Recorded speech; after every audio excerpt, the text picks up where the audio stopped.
Greetings. Welcome to Short Stories. The story I have prepared today is based on the work of Hans Christian Andersen. It's called Thumbelina. It's a story about a young girl who successfully avoids getting married to undesirable partners. I found this story interesting because of what it reveals about the lives of pre-20th century girls. For them, life was full of danger, and more often than not, that danger came from older women. All of the principal villains in this story are older females who try to control Thumbelina's life. This reflects the reality that young women faced in the 1830s when Andersen wrote this story. Come to think of it, it's still a little bit true today. Vocabulary: bloom, bloom.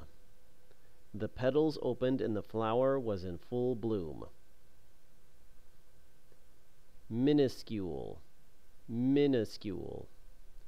The doctor put a minuscule camera inside my body to see the tumor.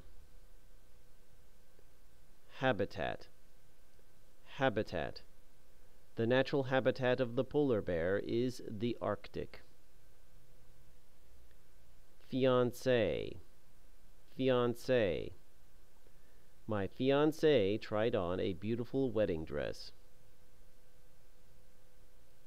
Awkward, awkward. He doesn't have many friends because he is so awkward. Antenna, antenna. The ants followed the trail with their antennae. Husband, husband. My husband remembered our anniversary this year. Soar, soar.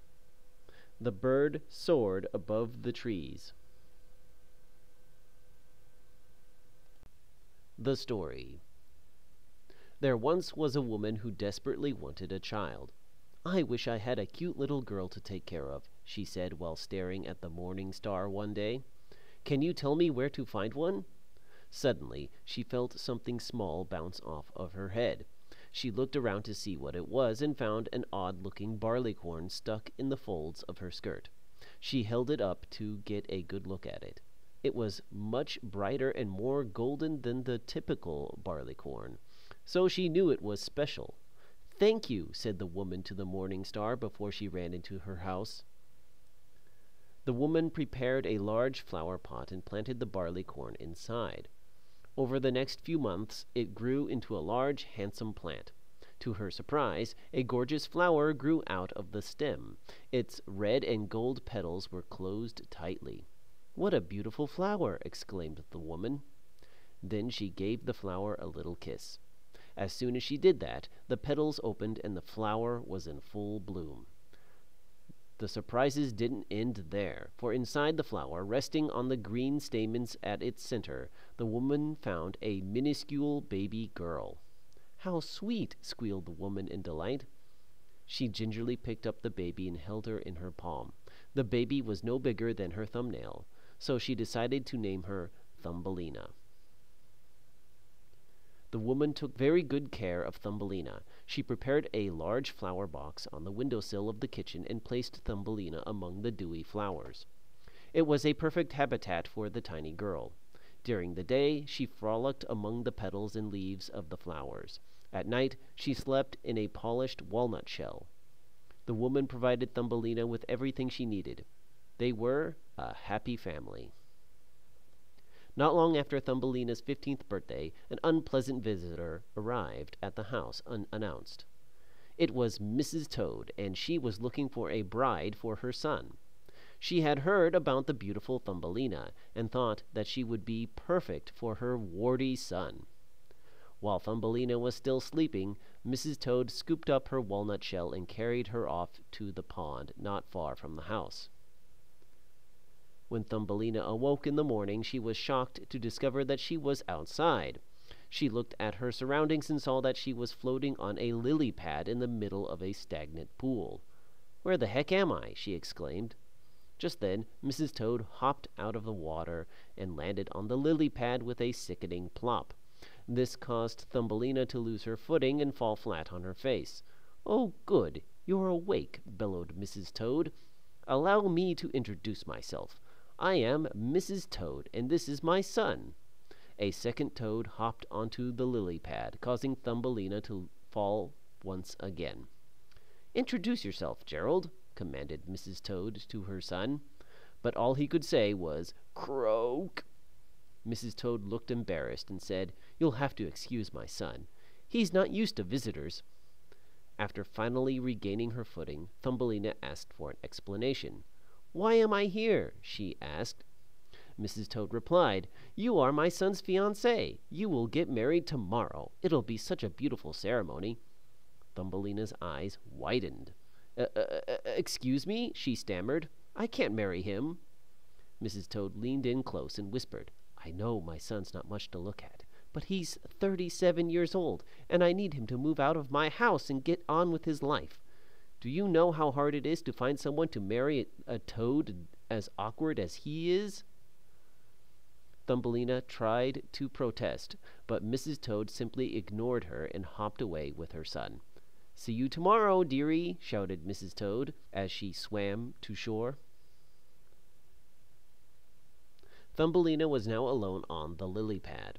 She desperately searched for a way to escape, but finding none, she slumped down onto her knees and cried. After the emotion had passed, she crawled over to the edge of the lily pad and washed her face with the water. That's when she saw her chance for freedom. Under the lily pad was a school of small fish that were not much bigger than she was. She called out to them and explained her predicament. "Oh no," exclaimed the little fish. "A beauty like you deserves better than an ugly toad." The fish then pushed the lily pad out of the stagnant water and into the current of the stream, which carried Thumbelina far, far away. Although Thumbelina was relieved to have escaped, she now had a new problem. "How do I get off this thing?" she said to herself. The answer to that question arrived quickly, for a large beetle had been watching the tiny maiden floating on the lily pad and chose this moment to make his move. He swooped down and plucked Thumbelina off the lily pad and carried her high into the air. Thumbelina covered her eyes to avoid seeing, from her perspective, the terrifying height to which the beetle was taking her. To Thumbelina's relief, the flight quickly came to an end in the branches of an oak tree. After gently depositing Thumbelina on a branch, the beetle excitedly called to his friends and family. "Look what I found!" he shouted. "Isn't she pretty?" A group of the beetle's sisters shoved their way to the front of the crowd. They felt Thumbelina up and down with their antennae. "She only has 4 limbs. How weird," declared the first sister. "Why is her thorax so skinny?" said the second sister. Finally, the beetle's mother stepped forward and said, "Take this disgusting creature away." The beetle deferred to their judgments, as he did not consider himself an expert on female beauty. "I guess you're right," he admitted. "She is kind of ugly." The beetle quickly picked up Thumbelina once again and carried her to the ground, dropping her onto a daisy. The words of the beetles cut Thumbelina like a knife. She curled up into a ball and started to weep. After a good cry, she dusted herself off and hopped off the daisy. "I guess I'm on my own now," she said to herself. She had no idea where she was or how to get back home. To you or me, her home was only a short 10-minute walk away, but for her, it was like 1,000 miles. Her only choice now was simply to survive. Thumbelina spent the whole summer foraging for food and building a tiny home for herself. She wove herself a bed with blades of grass and hung it up under a broad leaf. She sucked the honey from the flowers for food and drank the dew from their leaves every morning. But winter brought new challenges to little Thumbelina. In late autumn, when the wind turned chill and the rain turned to sleet, Thumbelina began to fear for her life. "I need to find a proper shelter, or I am going to freeze to death," she thought. She searched a barren wheat field and found a hole. "Hello," she called. "Is anybody home?" An elderly field mouse answered. "You poor little creature," said the field mouse. "Come into my warm room and dine with me." After the meal, which consisted of roasted nuts and radish cakes, the field mouse said, "You are quite welcome to stay with me all winter if you like, but you must keep my rooms clean and neat and tell me stories, for I shall like to hear them very much." Thumbelina thanked her and happily accepted her offer. At first, Thumbelina was quite comfortable in the old field mouse's dark, cozy home. The work wasn't too bad. She had to do all the cooking and cleaning, but the mouse did all the sewing and weaving. But over time, the demands of the mouse grew and grew. Eventually, Thumbelina was doing everything. She wanted to complain, but thought it would be ungrateful, so she kept quietly slaving away for the old field mouse. One day in the middle of winter, the field mouse announced, "We'll have a visitor tomorrow." Thumbelina asked who it could be. "It's my dear neighbor, Mr. Mole," she answered. "He's quite the gentleman. He lives in a much bigger burrow than me, and he wears a beautiful black velvet coat. A rich man like that would make a good husband." The field mouse winked as she said this last part. The next day Mr. Mole arrived. "You must be Thumbelina," he said with the utmost courtesy. "It's a pleasure to make your acquaintance," he added as he fumbled around for Thumbelina's hand so he could give it a gentlemanly kiss. Thankfully, the mole's blindness prevented him from seeing Thumbelina wipe her hand afterwards. The three of them sat down for an awkward dinner. Mr. Mole kept talking about some engineering project he had planned, while the field mouse kept nudging Thumbelina to sit closer to him. After dinner, Mr. Mole invited Thumbelina to take a walk with him, but before she could answer, the field mouse interrupted and said, "She'd love to take a walk with you. She can tell you all kinds of lovely stories about the surface world." Thumbelina felt too embarrassed to refuse, so she and Mr. Mole took a walk in the dark tunnels of his estate. As they walked, Thumbelina told him about how she came to live with the field mouse, but he didn't seem that interested. He kept interrupting to tell her about the tunnels he had dug. Eventually, they came to the entrance of the tunnel, which appeared to be blocked by a large mass. Upon closer inspection, Thumbelina discovered it was a bird. "Ugh!" exclaimed Mr. Mole. "It's dead!" "Poor thing," said Thumbelina as she reached out to make a closer inspection of it. "Don't touch it!" scolded Mr. Mole. "It's probably covered in germs." Mr. Mole decided to close the entrance so that no more riffraff would get in. "Let's get out of here, my dear," he said, as he pulled her away.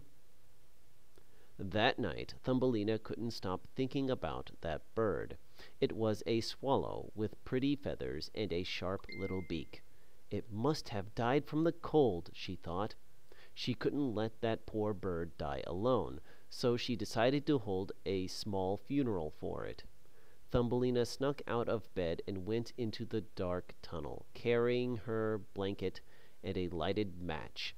She placed the blanket on the cold bird and started to sing a melancholy song in its honor. But as she sang, she noticed that the bird was still breathing. "It's alive!" she exclaimed. She brought the match closer and saw the bird's eyes open, but his breathing was labored, and he was too weak to speak. "Don't worry, Mr. Swallow," she said. "I'll take care of you." Over the next couple of weeks, Thumbelina came down into the tunnel every day to tend to the poor, sick swallow. Gradually, his health improved, and he was able to speak. "I injured my wing in an accident," he explained, "and crawled in here to get out of the rain. I must have passed out." The following day brought bad news for Thumbelina. Mr. Mole asked me for permission to marry you, announced the field mouse, and I said yes. Thumbelina was dumbfounded. Oh, look at you. You're too excited to speak, concluded the field mouse. The wedding will take place tomorrow. Poor Thumbelina didn't know what to do. I can't marry that dirty old mole, she said to herself. She needed to escape as soon as possible. After gathering her things in a little bag made out of a leaf, Thumbelina crept into the tunnel to talk to Mr. Swallow. "Do you think you can fly?" she asked him. "I think so," he answered. "Take me with you, please," she begged. "I'd gladly do anything for you, Thumbelina," replied Mr. Swallow. Thumbelina clawed open the entrance to the tunnel with her own hands. When she finally reached the surface, she was hit in the face with a blast of fresh air. It was the greatest sensation she had ever felt. "It's spring," she announced. "It's perfect flying weather." She hopped onto the bird's back, and the two were soon soaring above the budding treetops. The swallow rose in the air and flew over forests, rivers, and hills. Thumbelina watched the landscape unfold under her and was awestruck. "I can see the whole world from here," she murmured. Eventually, Mr. Swallow settled down in a bright green meadow and allowed Thumbelina to slip off his back. "This looks like a good habitat for a human," said the bird. Thumbelina looked around the forest of wildflowers, which were just starting to bud. "I must go now, dear Thumbelina. I will never forget you." Thumbelina waved goodbye as Mr. Swallow ascended into the dazzlingly blue sky. Alone, Thumbelina began to inspect her new surroundings. It was still early spring, so the flowers had not yet bloomed. She approached a particularly beautiful white flower and gently kissed its petals. To her surprise, the flower immediately opened up, revealing a tiny, semi-translucent man. "Oh, how handsome," Thumbelina thought to herself. The tiny man spoke. "I am King of the Fairies, and this is my kingdom. Welcome." On the king's command, all the flowers in the meadow bloomed, revealing hundreds more little fairies. The king stepped down from his flower and gently held Thumbelina's hand. "Please, my lady, tell me your name." "My name is Thumbelina," she answered. "You must not be called Thumbelina any more," said the king. "That name is not beautiful enough for someone like you. How would you like to be called Maya?" Thumbelina blushed as she stared into the king's sparkling eyes. "I'd like that name very much," she said. "Then that makes you one of us," said the king as he placed a tiny silver crown on her head. Thumbelina's body transformed. She grew gossamer wings, her clothes turned into rose petals, and her skin became as delicate and white as the king's. And from that day onward, Thumbelina, aka Maya, lived happily as Queen of the Fairies.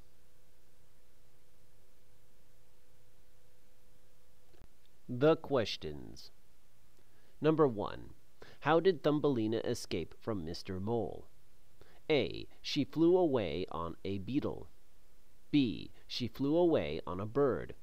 C. She ran away on foot. D. She swam down the river. The answer is B. She flew away on a bird. Question 2. Why did Mrs. Toad kidnap Thumbelina? A. She wanted to marry her. B. She didn't want her to marry Mr. Mole. C. She wanted her son to marry her. D. She wanted ransom money. The answer is C. She wanted her son to marry her. Question 3. Where did Thumbelina come from? A. An egg. B. An acorn. C. A walnut. D. A barleycorn. The answer is D. A barleycorn. Question 4. What did the Beatles think of Thumbelina's appearance? A. They thought she was beautiful. B. They thought she was common-looking. C. They thought she was ugly. D. They couldn't see Thumbelina. The answer is C. They thought she was ugly.